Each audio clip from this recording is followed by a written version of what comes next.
Bonjour bien-aimés dans le Seigneur. L'exhortation de ce matin est tirée dans le livre de Luc 23, verset 12.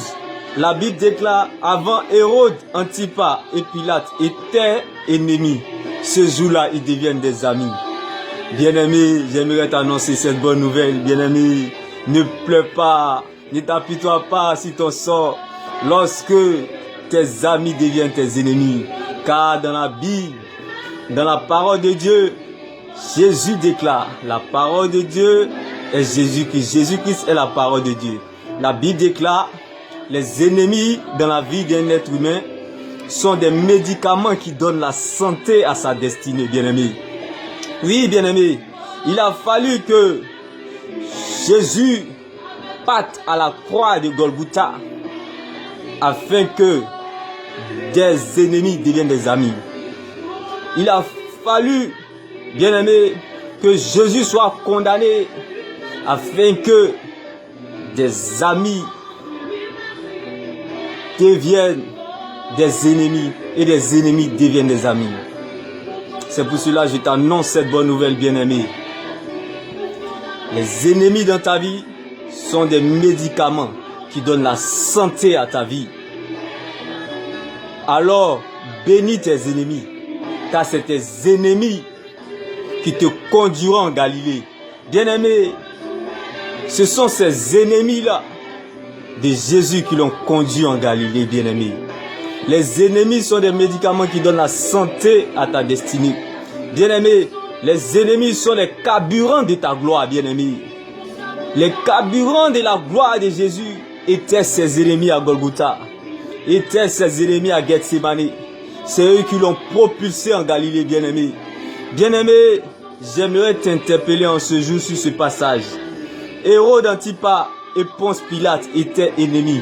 Ce jour-là, ils deviennent des amis, bien-aimé. Ton vrai ennemi, c'est celui-là même qui est proche de toi.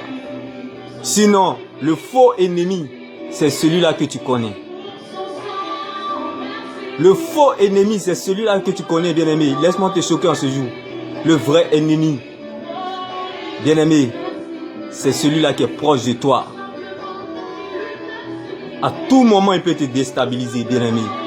C'est pour cela la Bible déclare que lorsqu'on te trahit dans la vie, lorsqu'on te fait du mal dans la vie, c'est une opportunité pour toi de commencer à faire très attention, à compter sur Dieu, à compter seulement sur Dieu, à dépendre de sa parole, bien-aimé.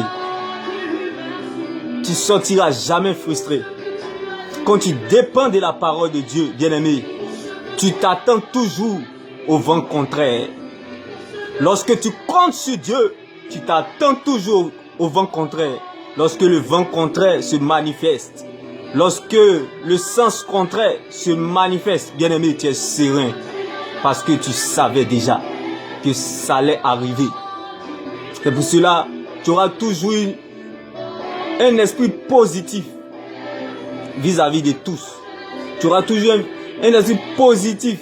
Si quiconque, du jour au lendemain, qui veut devenir ton ennemi, bien-aimé, cela ne va pas te choquer. Parce que c'est juste un match rediffusé.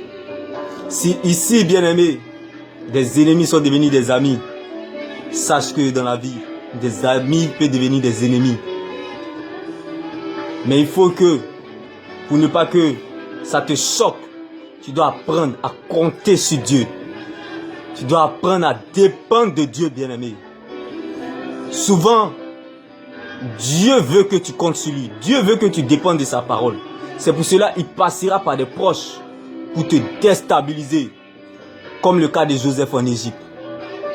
Il passera par ton entourage pour te frustrer, comme David en Israël, afin que tu puisses apprendre à dépendre de la parole de Dieu, à compter sur Dieu, bien-aimé. Bien-aimé, Dieu sait toutes choses. Il connaît toutes choses.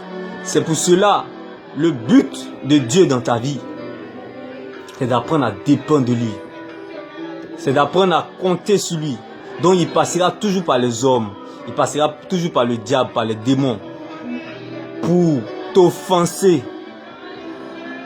afin que tu puisses savoir que c'est à Dieu seul la gloire, c'est Dieu seul qui est fidèle.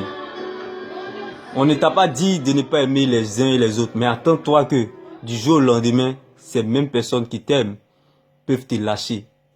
Mais quelle sera, bien-aimé, ta réserve si tu ne comptes pas sur Dieu, si tu ne dépends pas de sa parole?